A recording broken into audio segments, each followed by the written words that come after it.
Climate change demands collective action, phasing out fossil fuels, transitioning industries, and reevaluating personal consumption. But these measures can conflict with perceptions of individual freedoms and short-term interests.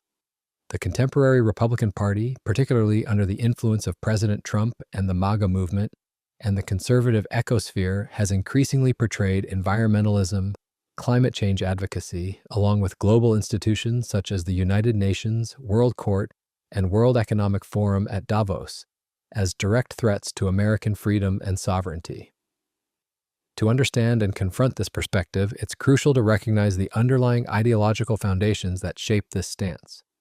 Environmentalism, especially global climate initiatives, is viewed by many conservatives as a covert mechanism to erode individual liberties, undermine national autonomy, and impose top-down regulatory frameworks on American society. Prominent conservative voices have labeled environmental regulations and agreements like the Paris Climate Accord as economic shackles designed to redistribute wealth and power from the United States to other nations. Rather than being seen as collective action designed to address an existential crisis, environmental initiatives are cast as infringements on property rights, individual choice, and economic freedom. Similarly, international institutions such as the United Nations, the International Court of Justice, World Court, and even the Catholic Church have become symbols of external interference, perceived as attempting to impose values, standards, and policies antithetical to American sovereignty. MAGA proponents frequently depict these bodies as vehicles for globalist agendas that threaten national identity and democratic governance. Figures within the Republican Party, echoing sentiments championed by President Donald Trump, routinely frame participation in international agreements and bodies as acts of submission to unelected global bureaucrats, undermining domestic governance and American exceptionalism. American political culture is famously rooted in rugged individualism, a value system of self-reliance, personal liberty, and distrust of government intrusion. This hyper-individualism poses a significant challenge to collective action on climate change. American democracy presents a particularly intricate landscape for climate action, deeply entangled in partisan polarization. Climate change, rather than a unified national concern, has become profoundly politicized, with sharp divisions shaping perceptions of environmental policy.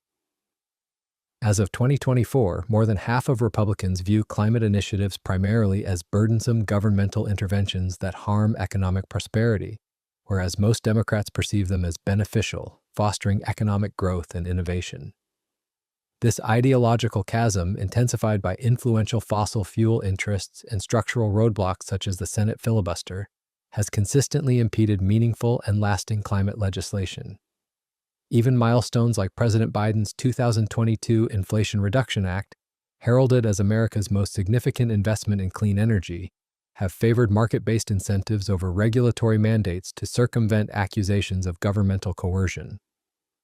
Such cautious advances, however, remain vulnerable to abrupt reversals, as demonstrated by the subsequent rollback under the Trump-led Republican administration, highlighting the fragility of U.S. climate policy in the face of entrenched political divisions.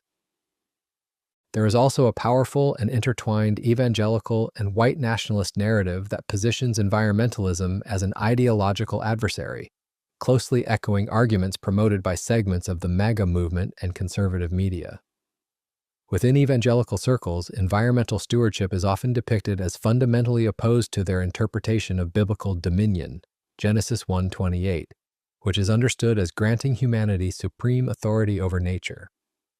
Influential evangelical voices frequently dismiss environmentalism as a contemporary revival of nature worship or paganism, seeing it as a direct challenge to their religious convictions. Prominent evangelical figures, notably former EPA Administrator Scott Pruitt, have argued explicitly that climate change lies entirely within God's domain, thereby dismissing human-driven environmental efforts as misguided attempts to override divine authority. Similarly, influential religious leaders such as televangelist Pat Robertson have gone even further, branding environmentalism as inherently anti-Christian and framing climate activism as part of a broader secular or pagan agenda that undermines religious faith. Conservative evangelical media figures regularly amplify this rhetoric, portraying environmental initiatives as deceptive strategies orchestrated by Satan to distract faithful Christians from their essential biblical duties. Evangelical and white nationalist critiques notably intersect with narratives espoused by the MAGA movement. High-profile MAGA figures such as Marjorie Taylor Greene and Steve Bannon explicitly condemn global environmental initiatives as fundamentally evil, anti-American plots that endanger personal liberty and national independence. Greene, for instance, has openly characterized climate action as part of a sinister, globalist plot, designed specifically to control American citizens and dismantle their freedoms. The recent election of Pope Leo XIV, formerly Cardinal Robert Prevost, as the first American pontiff, has ignited a cultural and political debate reminiscent of the 1960 U.S. presidential campaign, when John F. Kennedy's Catholic faith raised concerns about potential papal influence over American governance. Today, similar apprehensions surface as segments of the conservative movement question the implications of Pope Leo XIV's views on American politics. Pope Leo XIV has been openly critical of certain U.S. policies, particularly those related to immigration. In a notable instance, he responded to Vice President J.D. Vance's interpretation of the Christian concept of ordo amoris, which Vance used to justify prioritizing American citizens over immigrants. Pope Leo XIV countered this by stating, J.D. Vance is wrong. Jesus doesn't ask us to rank our love for others. This comment underscores the Pope's emphasis on universal compassion, challenging political narratives that seek to hierarchize love and concern based on nationality. Conservative commentator and prominent Trump confidant Laura Loomer expressed strong disapproval of Pope Leo. In a post on X, Loomer stated, he is anti-Trump, anti-MAGA, pro-open borders, and a total Marxist like Pope Francis. She further labeled him as a woke Marxist pope in a subsequent post. Loomer's criticism stems from Pope Leo XIV's past social media activity, where he expressed support for immigrants, environmental protection, and social justice causes. Other conservative commentators echoed similar sentiments. Mike Cernovich referred to the new pope as an open borders globalist, and speculated that he would advocate for abortion rights based on his social media activity. Joey Manarino, a pro-Trump influencer, criticized Pope Leo XIV for his past remarks on immigration and social justice, stating that this guy is worse than Francis. This dispute exemplifies the challenges in balancing deeply held spiritual doctrines against societal imperatives to safeguard vulnerable populations, illuminating broader questions about the boundaries of religious liberty in contemporary America. With the growing distrust of nearly all global institutions, environmental protection and climate advocacy is thus deeply tied to broader narratives about freedom, autonomy, and national identity.